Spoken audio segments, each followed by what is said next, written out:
CDD-Ghana ena afei Star Ghana Foundation akatam abachirimu wotra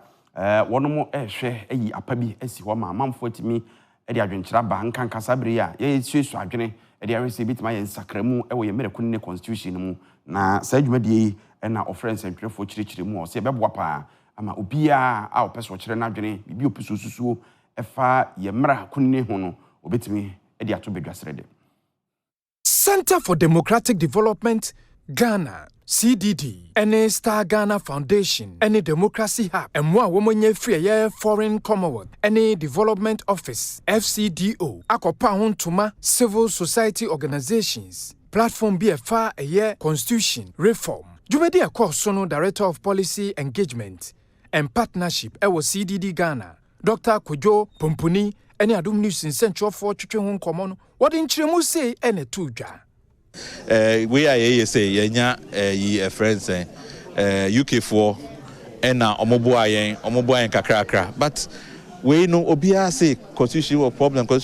ye pesi change. Na hwan na on first camera na adwuma ese ye communities ese ye konia de hwan na beboa na waye say 10 cities bi na obetimi ya contribute na yentimi nkonko educating kofo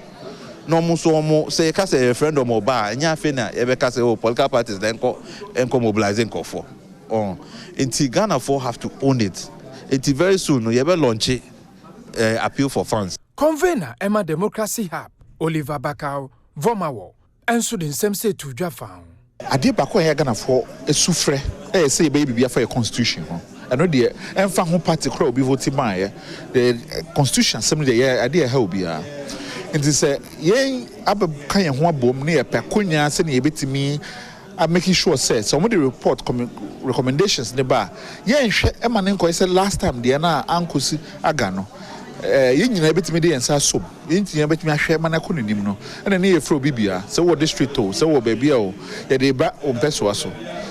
se ye pe grofo be volunteer ye be call door to door ye be community ye call loudspeaker ye bo hu dehuro se obi amra na constitution ye hwe na change am be se mo de ba no e be dia bo nyina no ne nyina ya de e ka platform ye ho